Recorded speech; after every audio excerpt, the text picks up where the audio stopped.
Oh, for wisdom, my sisters. If God can use anybody, he can use you and I. If Yeshua died for us, and he sure did, to cleanse us and give us a new start, brand new start. Here you are. No matter your past, you could have been the worst one on the street, knocking it out, getting banged up, getting into rubble. There is hope for you, my sisters, and that is why we're back here on Call for Wisdom, talking to each other. And as your elder sister telling you that we need to find love, and we need marriage, and we need to bear fruits for the kingdom. No matter what our age, from 18 all the way to 60 and 70, it doesn't matter if you can make babies or not, but you better be making spiritual babies. And you better be bearing spiritual fruits of love and kindness and faithfulness and self-control. Oh, so much to talk about and to encourage you about. But that's why you're here, my sisters. And today's topic is about last day's topic. A couple of days ago, I mentioned hypergamy. And hypergamy means our ability as women to seek for the highest, best shepherd we can get. We want the top husbands for ourselves, right? And I'll go rehearse that quickly for you. But I said that hypergamy matches my polygyny, my desire for both coincide. They're like a marriage made in heaven. Why? Because polygyny, one husband for many wives, suits me better than monogamy.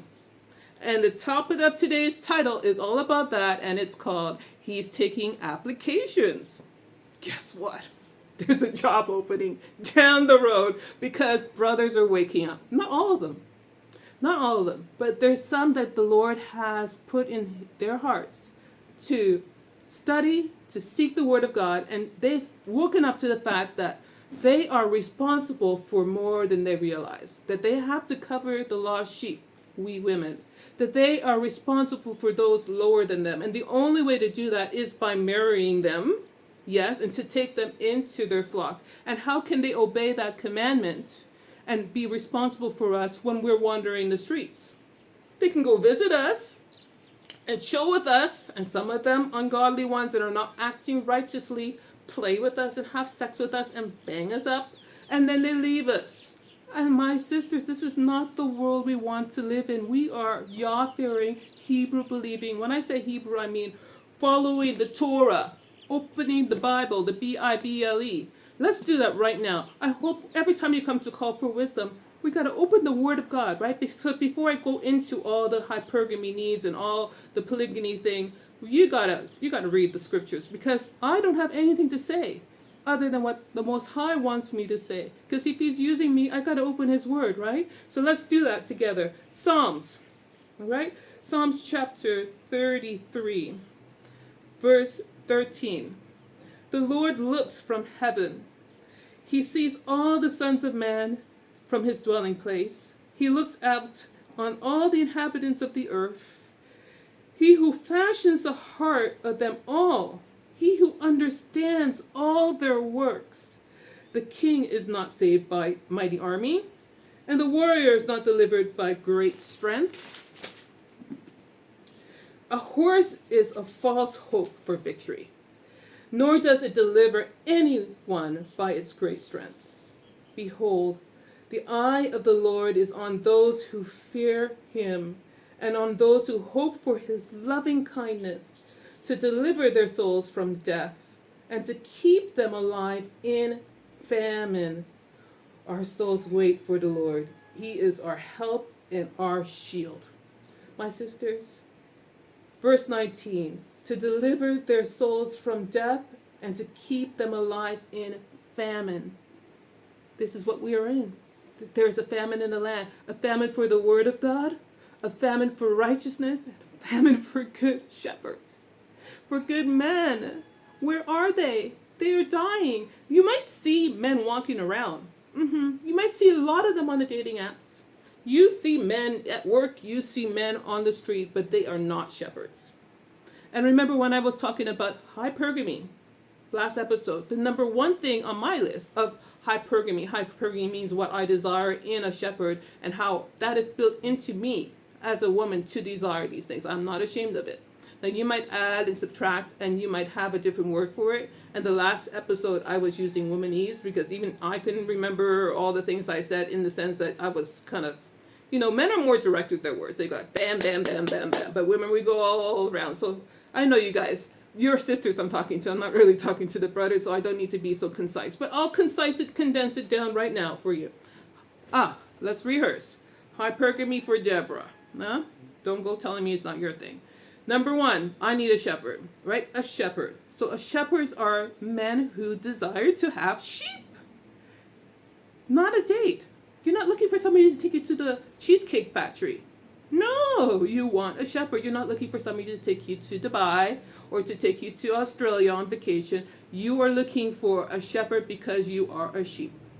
Sheeps and shepherds are a great combination. Yeah, they're the end thing. They've always been the great thing.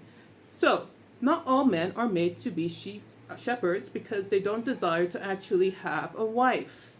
And see, that's the problem with dating, is that we're not dating with intention, they say, but forget about that. I don't date, period. Because I'm looking for a shepherd, and he also doesn't date. Shepherds just grab sheep. There's some evaluation going on that was normally done with the father. Normally. Not even with you. But we'll get there in other episodes. Keep tuned to Call for Wisdom.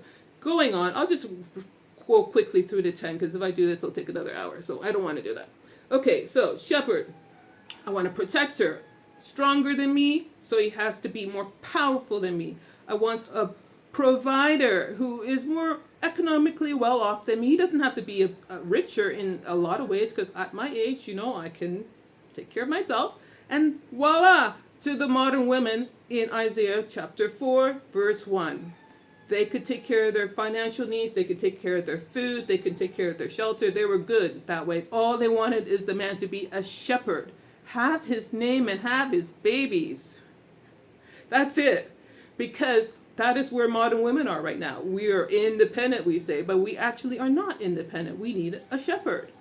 So I need a shepherd, a provider, a protector, somebody more powerful and stronger than I, somebody who has authority over me, and I can feel that dominance over me. Yes, dominance over me, so that I can submit to him.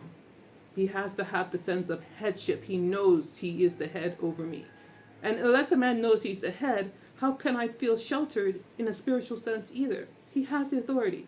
Number 6, he has a mission. He knows exactly what God has called him to do, what Yah has ordained him to do, and he is already on that mission. That makes it easier at my age to say, I can observe shepherds and say, he's actually tilling this field over there, and he's doing that business over there, he's occupied there. I could see where I could fit in. I might not be able to biologically give him children, but I can actually help him as a helpmate on his mission. So sisters, you've got to, at your age and stage as a modern woman, know the mission of the man. And if there's any checking, that is one of the number 1 things to do, other than also he needs to know the headship. Actually, it's all important. Everything's important, but be on mission. That's number 6, be on mission. And then he should be smarter. So he doesn't need to listen to this from Deborah, because he knows women. He can understand a little bit of womanese. He knows how to translate your blah, blah, blah, blah, blah. He knows women. Smarter in the sense that he is a shepherd and he knows sheep.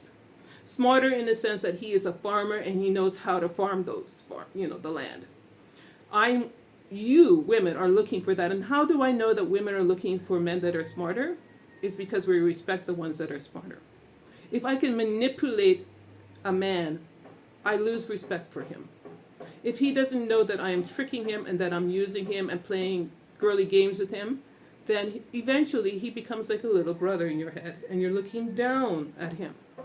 He has to be acceptable in my criteria as a shepherd, to be more intellectually aware of me as a woman, right? And also in a spiritual sense too. So that is a very important, and that's why we don't really go for younger boys as grown women. Especially if we're already past the promised land in your 40s, you're not attracted to a 25-year-old farmer. What does a 25-year-old farmer know about 40-year-old sheep? 40-year-old sheep, 50-year-old sheep. I mean, we could be really bad sheep, black sheep. We could be black sheep. He's asking for wool. Yeah, right. And then you're going to say that you got it for everybody else. Let's not go there with the black sheep. Anyways, we don't want to be black sheep. We want to be nice sheep that he can share for himself only. I know I can go on with my parables. Just bear with me. That's why you're back. I know, I love you all too. Okay, he's smarter than us. He's sexier than us. That's the seventh part. Sexier, actually number 8, yeah. Sexier in the sense other women want him. He has sex appeal. Don't tell me that's not true, because I know it's true. Because when a woman goes, oh my gosh, I just saw one really handsome dude down the road and he's single. And even if he's not single, you're still looking. You like to see what other women see. We appreciate what other women appreciate. We are sheep. And like sheep, we are influenced by the gaze of other women. So if another woman doesn't want the man, you are more likely not to be interested in him either. You are more appealed, you're more attracted to the man that other women want to bang. Oh, women don't bang anybody, by the way. It's the men banging us. But anyway, you know what I mean. You're attracted to the one that other women want to sleep with. You're attracted to the man that other women want his babies. And that is why we have these women having so many difficulties, because we watch too much drama on television, which is messing up our perception of what is attractive, because all these sheep as groups are gearing towards the wrong shepherds, and we follow each other down that road because, oh, my sister over there thinks he's hot, so I should think he's hot. You see? And we've lost our independence thought, which we normally don't really have very well, for the groupthink of what media is telling us is supposed to be hot and attractive in a shepherd. But so it is. So it is. We need the approval of other women, and so he has to be sexually attractive to other women for me to even consider him also good enough for me. Because when my sisters tell me, oh my goodness, Deborah, that guy over there, he's cute. I think he's cute. It makes me turn an eye. Don't tell me you just ignore that. You look because you want it. All right, moving on. He has to provide something I can reflect. He has to reflect the image that I want to be myself. Because I am clay. I am moldable. 2 episodes behind. Go check it out. Women in the Promised Land. We're more refinable. But first of all women are breakable. We are bangable. We are moldable to certain degrees when we're younger, and we are refinable. To what end are we all that?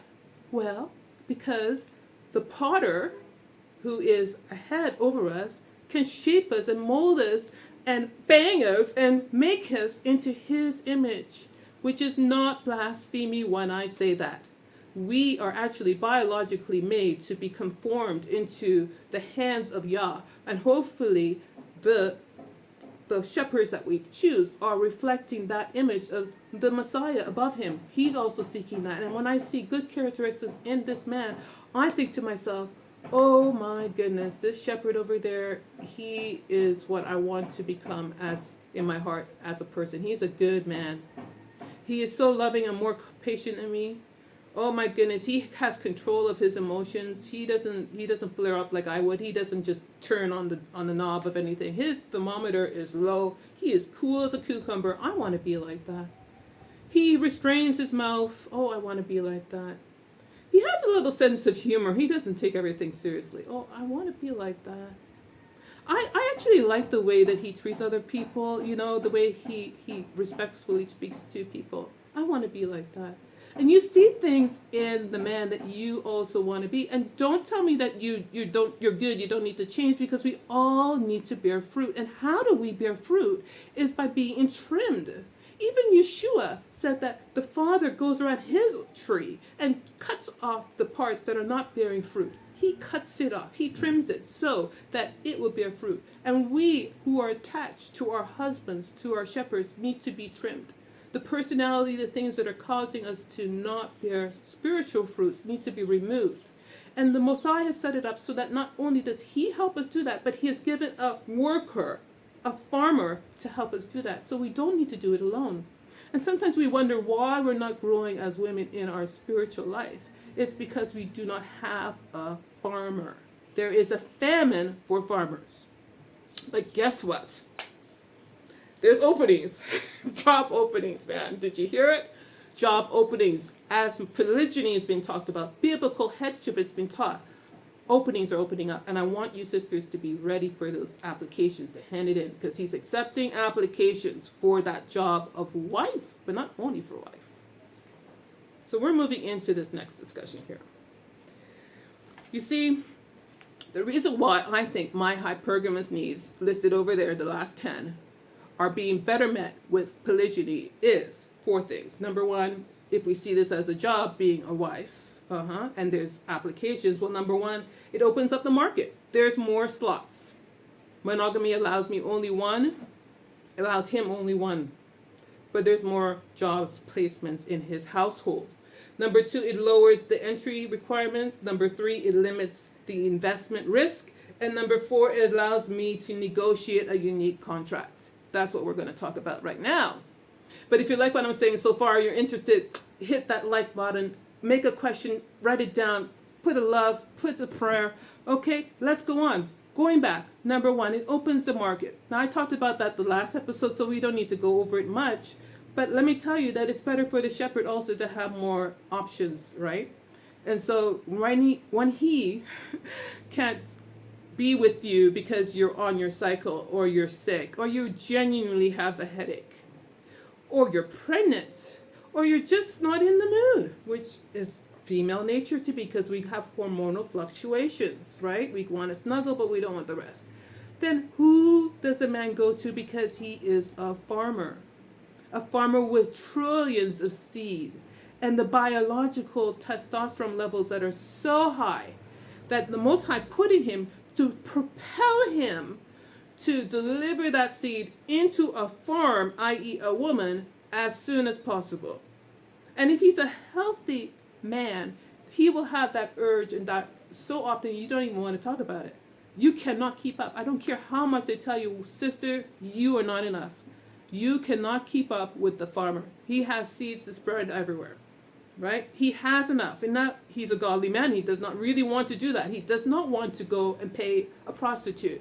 He doesn't want the woman on the side of the road hanging up for free. He's looking for a wife. He's looking for a legitimate field, and hopefully one with less garbage and piles of rocks, one that is fertile. So the opportunity is there now, when the polygyny is there, for him to be able to be a farmer, free to be a farmer. Do it, babe, do it. So this is what I'm talking about, sisters. That job opportunity now is open, because the man now sees who he is, and I see who I was meant to be, that I am also looking for the best job opening possible. Now, in monogamy, it's true. I was looking for the best job opening possible, but I was limited because all those placements were taken. It's like, I know, going back, boop, boop, boop, boop, boop, when I was young, hot, and a virgin, I had a father who raised me great, and I had a mother who loved me and trained me to be a feminine woman, and I bless my mother. She's an awesome person. One day you'll probably get to know her. She is wonderful. Right? I was high end then. And you probably were too. Some of you not. So that's okay. Now, I'm not going to be selling that high end property. My father would roll in the grave if I did, for cheap. Right? But let us say I moved back down and I'm in 2024 at that age, when the job market is terrible for women like me. Because I'm looking out there, and where are the shepherds? Indeed, there's men. But where are the shepherds? Men looking for sheep. Where are they? Who's going to pay the cost of my virginity and my training and raising as a wife, and appreciate it? If he already has a wife, and the world is telling him, the false doctrines of demons is telling him that he is not allowed to take another. And so that great shepherd I see over there, I'm not allowed to even think about. And the church is telling me if I think about him, it's adultery, which is a lie. And so with these indoctrinations, it has closed the door to all 5. Let's just say there's only 5 in my whole vicinity. All 5 have already found a wife. There's no more applications for myself. And I was trying, and I did keep myself as long as I possibly could. That's just a hypothetical. By the way, if you really, I'm trying to be careful about the personal information that I say online. I am breakable. I'm a woman. But I speak out of experience, and yes, if you want to know, I was a virgin until I got married. Okay, so it is possible. It is very good. Hold on to the goods, my sisters. But I had a great father who taught me that, right? And I exchanged that for marriage. Don't just throw it away for anything less. Do not do that. You don't know how rare it is now. It's like, gosh, it's rarer than gold, your virginity. It is rare. And you gotta sell that. You gotta exchange that for the best shepherd, because it's a one-time deal for you. Not for the shepherd, he can have more. But for you, you're only allowed one shepherd, right? But it's good that he has more placements in the house. And that's the difference between monogamy and polygyny. There's more job openings for that one good shepherd. Moving on. It lowers the entry requirements. I am no longer a virgin. Are you surprised? I know you thought I wasn't. I was fooling everybody, but until now, I just popped the balloon. Okay, was no longer a virgin. You're past 40, you're past 30. You're like giving up hope because the world tells you you are useless. You have smashed into the wall at 30. You did not succeed. You went through the wilderness. Oh my gosh, you were desperate. You knocked on doors because you were not settling for men. You were looking for a shepherd. And sisters, that's what the world does not understand. The world is dating men. They're on the dating apps. They are into the dating market. Well, I'm not into a dating market. You're into the shepherd market. You're looking for the farmer market. And the reason why you haven't found one yet is because you're in the wrong market, my sisters. If you're looking for a shepherd, what are you doing in a dating market? Dating is for children. Dating is for hookups. Dating is for banging it up for a couple months and leaving the next day. You're not looking for somebody who actually takes care of you. And it's not like you're going to knock on the man's, type it in his DM and say, by the way, are you a husband? That's not cool. I got to teach you some game and we'll work on that later. That's not how you go about it. We'll come quickly to that soon. I know you need some game. You guys, especially the younger ones, you've lost how to do the funk. But we'll work on it. You got to have some class, my sisters. Drop the napkins really nicely. Okay? Knock the doors really kindly, but wisely. But the whole point now is the market is open. The applications are being took, and there's more openings within the household. So the definition of wife is a broad one within a man's household in the biblical sense. I'm sure you know and you've heard that there's such a thing called concubines. Lovers, the interpretation is lovers, right? So there's wife who gives them biological children. A concubine can also give them biological children. Let's just call her lovers because that's another biblical word that could be used to translate, and I like it better. She couldn't give him children, but her main purpose was more for his pleasure, right? For his sexual needs, which a farmer needs as well. And there's also the room for the third position, which I like to call the work wife, modern woman. The work wife. And why do we like to call the work wife literally the work wife? And we know that the manager is actually literally banging her, but he's not allowed to cover her. You see how the world has screwed that over? Men actually like personal assistants that are women. And for good reason they should. We can multitask in that way. It's not socially acceptable. HR will fire you. Do not do it. But you can multitask in that way when you are under the headship and you are loyal to the shepherd under that headship as being his work wife. Now, I say that to encourage you women who are in my generation older. You have your degrees, you have your masters, you have your PhDs. And I'm too far for you to stone me, thank God, because you could be throwing rotten eggs right now when I tell you that there's openings in the household for even you if you're willing to. If you are willing, you do not have to, you can stay with the dogs and the cats. But if you are willing to submit yourself to the mission of the shepherd, right? Put down your own, or maybe he gives you permission to continue your own because it became part of his mission. But if you're willing to mold yourself to his mission and to work in his household and to work for his kingdom, then voila, use me, Lord. Yeah, I got accounting skills, which I don't. I'm just saying this for you guys. I don't have, do not call, no. But anyways, some of you have great accounting skills. You're great bookkeepers. You have great, You're so good in your field that you are actually top management CEOs. Some of you are so excellent working for the man out there who is not spiritually covering you, does not provide shelter for you, doesn't do any of those 10 things. But because you long to be a helper, you're actually giving them more than what they give you in salary. Because you are made as a woman with these needs to give yourself over to a shepherd, and you're not giving yourself to the real shepherds. You're giving yourself to the men, to the boss man. He doesn't pay you enough for what you're giving. And your years are going by, and your age is going by, and you're sacrificing who you are as a woman for a paycheck. And when you have that paycheck, you take it great. You buy a box of wine, grape cheese, you got some girlfriends over, and here we celebrate the fact that we are all single. I love my girlfriends, by the way. You know I love you. I'm not criticizing that. Come hang out with me next Friday. We had a great time together. But the whole point is that we are striving for headship over us. Headship, mission. And some of us cannot bear biological children.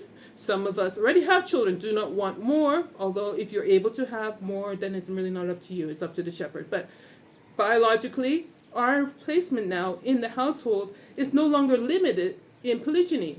Polygyny means one man, many wives. Wife means 3 different occupied spaces in there in the modern world.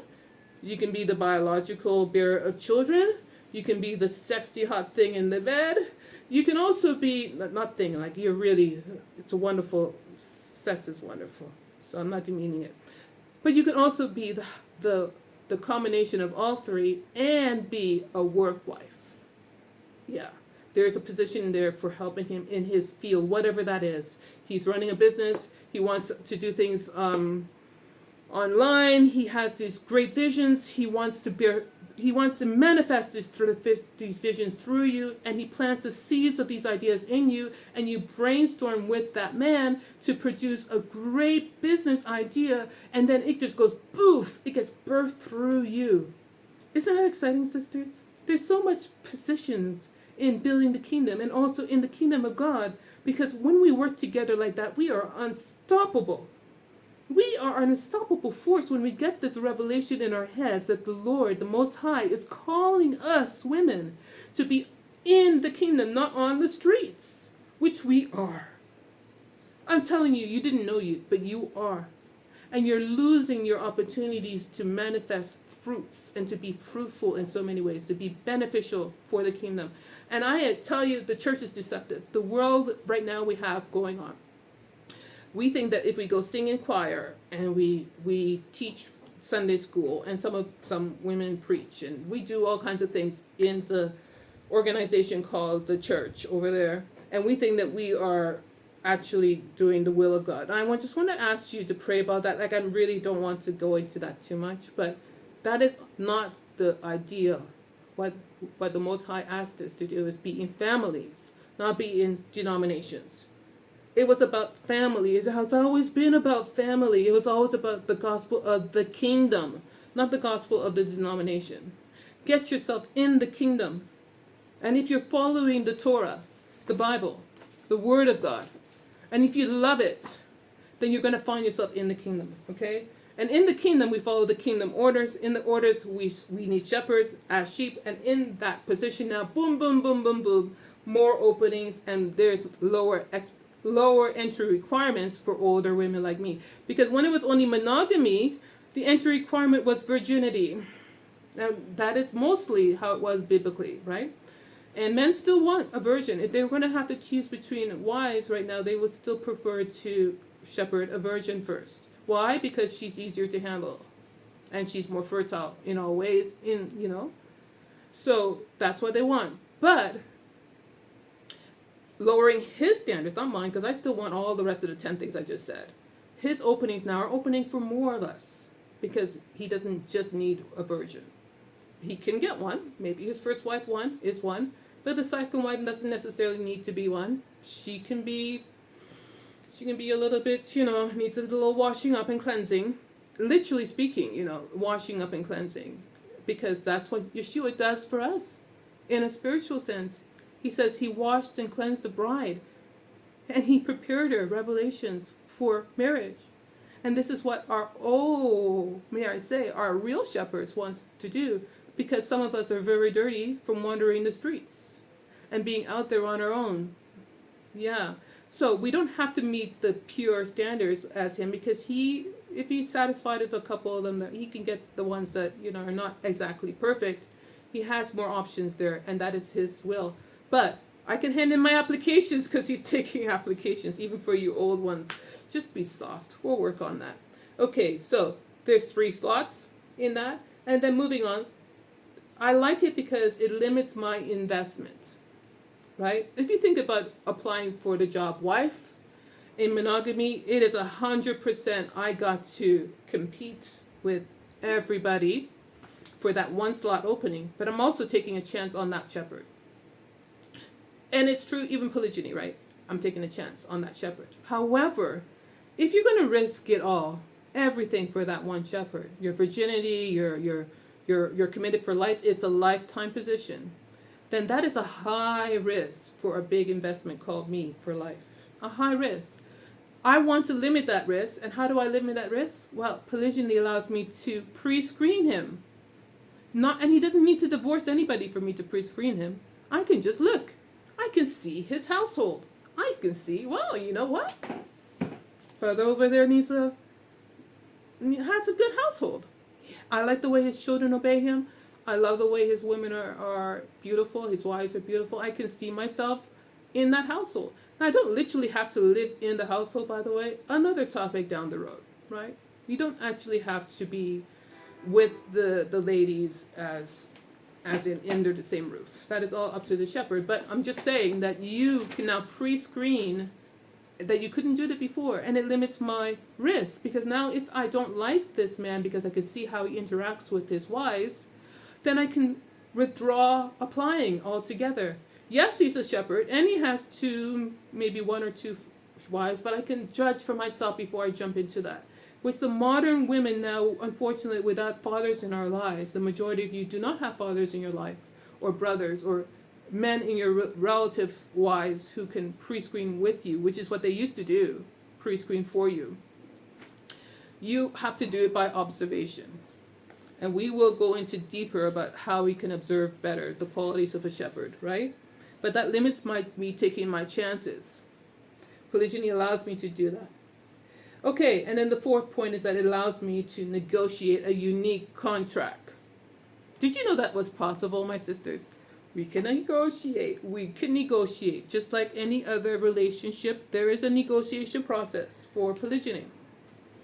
And especially for monogamy too, but I guess they're not teaching that, but let me teach you. Isaiah chapter 4 verse 1, like I said, says that 7 women had a negotiation with that 1 shepherd. They promised, we will take care of ourselves. We will feed ourselves, we will give ourselves shelter. We will take care of our financial needs. We will take care of all that. And they said exactly what they wanted and needed from him before they entered into this relationship, right? That is a negotiation. And what makes polygyny unique is that I can better now observe how I fit into his family, and I can make a negotiation on my position. I do not need to be the wife that fills all his needs, which is wonderful, because monogamy has a lot of pressure on me. I want all these things from a shepherd, but he also wants all these things from me, because he, in monogamy, is only allowed 1. So he expects me to be the great lover in bed, the one who biologically bears him all his children. He wants me also to help him with the house. He wants me also to help him with his business. He also wants me to snuggle up with him and have some recreational fun with him. I can't be all that, and that's why we have all these women being so frustrated in their marriage, because they're trying to fill the role that other women were meant to fill.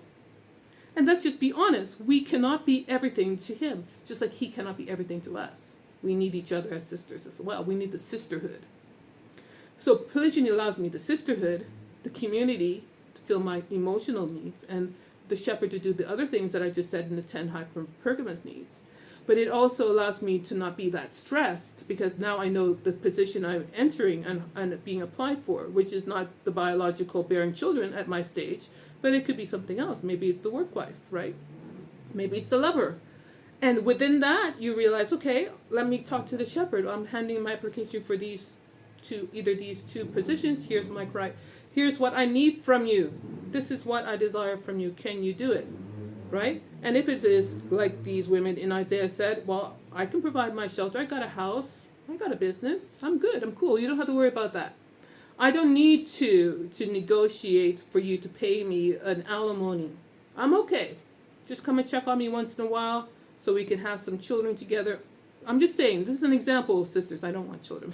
I'm past that age, right? It's not that I don't want. I'm past that age. But the whole point is that some of you are still biologically able, and you can negotiate what you desire before you sign the contract with the shepherd. And polygyny allows you that because you know what position you're applying for, and there's no pressure to be everything. I can say, this is what I know I can do for you really, really well, and I can negotiate it. So Isaiah chapter 4 verse 1 gives you an example of that. But also, did you know that Exodus 21 verse 10 to 11 is very much abused in our idea of polygyny?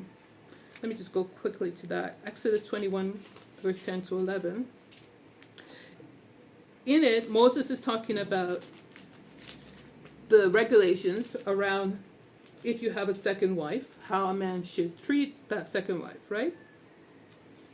And he is saying here, 21 verse 10, he says, this is the law.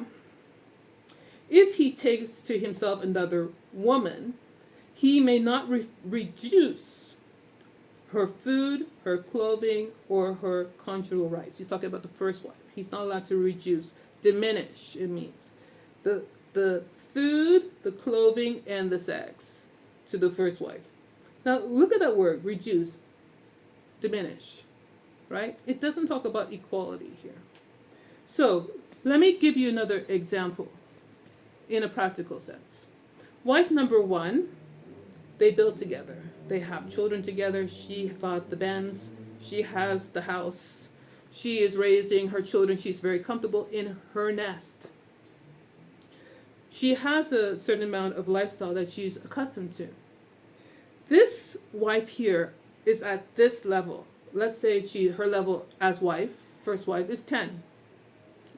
And then there's a grade from 1 to 10. Okay, she's top. She's 10. She got it all already going on for her. Now, the husband, the shepherd, is looking for a second wife. The second wife, according to what I just read here in the Bible, in Exodus chapter 20, verse 1, is supposed to negotiate with the husband her contract, which is separate from the first wife's contract. This is key. It has nothing to do with it.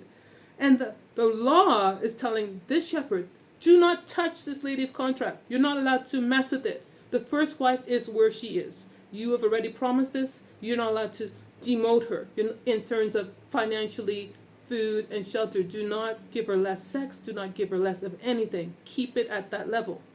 If you want a second one, negotiate it. Right?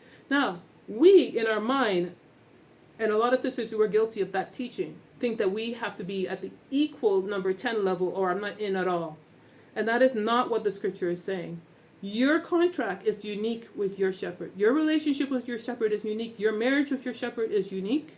And whatever negotiation you make with that shepherd is unique to you. Whatever agreement, it's his money. It's his field. He's taking care of his farm. And whatever agreement he makes with you is what you stick to. So he's going to tell you, oh, you sister over there, you want into my household? Great. I can offer you X, Y, and Z. I can offer you maybe not even any money because you're good enough. You can manage whatever you want. But are you agreeing to come in even without the money? And you're like, oh yes, I just want to come in because I can take care of the financial needs. Or, I just need to get 10, whatever that means, 10,000, whatever that means. I need this amount of money to help with my bills, which is a lot less than the woman. So financially, you're coming in at, let's say, a 5. Now, that doesn't mean that you are diminished in his mind as love. I'm talking about economically here. You're not economically at the same level as this woman because your negotiation contract with this man to get into his household was what it was. This was the agreement that you made to get in, right? And so you go in and you're satisfied. At number 5. Now here comes woman number 3, wife number 3. Shepherd is paying the same amount for number 10. 10 is 10, 5 is getting 5. Woman number 3 walks around. She goes, oh, you got a job opening? Knock, knock, knock, knock, knock. Shepherd says, yes, I got a job opening. Oh, she says, well, this is my needs. Can you meet my criteria? Hypergamy. He goes, yep, I can do all that. She looks at woman number 10. She looks at woman number 5. She says, well, I want to be number 10. I want to go up there and you're going to give me the Benz and the house and everything. And he goes, sisters, forget it. No way. You can just, that application, rip it up and throw it out. And that is what's happening to you if you do not understand the scripture that diminish means he cannot diminish what he already has, right? But you have a unique contract with the shepherd. Now, if you are humble enough to accept that your needs are unique to you, then you negotiate what you need. Now, if you genuinely need the Benz, go for it. I doubt it, though. You modern women, you independent women with all your jobs and everything, I doubt it. I doubt it highly. But if you need what you need, you say what you need, and the shepherd will negotiate it, and you stick to the contract. You be loyal, and do not be envious, and do not covet what other wives have, because that is their unique contract with their husbands. It is not diminished based on you. You walking in does not diminish her. Neither are you equal to her, because she negotiates what she wants with her husband. This is a contract that she has. So you come in number 3 and you end up on the same economic status as number 5. Great.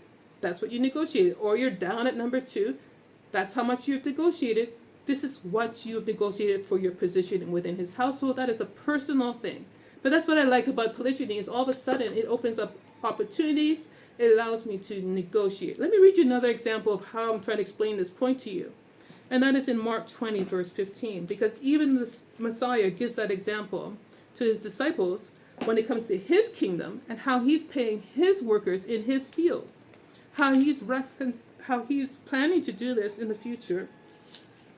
Give us the rewards, right? And give us payment for our work. And he's saying the same thing is not going to be understood, but he's trying to explain it. So we're going to go to Mark chapter 20. Mark chapter 20, verse 15. Okay, let's read a little bit more than that, right? Let's start at verse 10. Mark 20, verse 10. And then when we do that, I'm going to soon end. But before we end, don't forget to like, and leave a comment, especially if you have any insights about what I'm talking about diminishing wages and how in polygyny it's not always going to be the equal amount, okay, to get in. But anyways, Matthew I meant Matthew chapter 20, verse 10. When those hired first came, they thought that they would receive more. But each of them also received a denarius. Yeah, you're hired, you think you're going to get more than the first wife. But all of you got, whatever you agreed with the master. Because the master had agreed to this. When they received it, they grumbled at the landowner. They grumbled at the farmer when they got what they agreed to. Saying, these last men that worked only 1 hour, and you have made them equal to us, who have borne and burdened and scorched in the heat of the day. But he answered and said to one of them, friend, I am doing you no wrong. Did you not agree with me for a denarius? You see, take what is yours and go. But I wish to give to the last man the same as you. Is it not lawful for me to do what I wish with what is my own? Or is your eyes envious because I am generous? And that's the question, sisters. Is your eyes envious because the shepherd is allowed to be generous? Every wife that he takes in, every woman he takes into his household can have a unique contract with him. He can choose to pay you all equally if he wants to. He can choose to not pay you all equally. It is his business, it's his money, it's his household, it's not yours. You are not the king of the castle. You are not the farmer in the dell. You are not. You're a woman. And with each of you, before you go in, make that contract. Write it down if you want to. But it doesn't equate equality. So I know the Muslim brothers and sisters over there, that's how they run their boats, and that's great. Biblically speaking, biblical Torah, it is not how the Most High set it up. And so the restrictions now are great for the farmer because now he can negotiate if he can afford the sheep. And they are not all at the same rate. And they should not all be at the same rate because we are diminished in value. The fields have diminished in value. That's what I'm trying to tell you all with the sexual marketplace value going down. How do you expect to receive the same equality as the one that was a virgin? The one that didn't get any bangs, the one that had no children, the one that had a great father, she got it all. She got it all. Awesome. Now you come in, you're envious of her, you want it all too.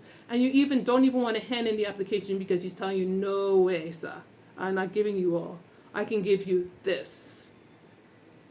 Negotiate. Right? That's what I'm saying. Negotiate, but get yourself inside. Now, my sisters, I love you all. Thank you for following Call for Wisdom. Next up, we were going to talk about more sex. Take care. Love you.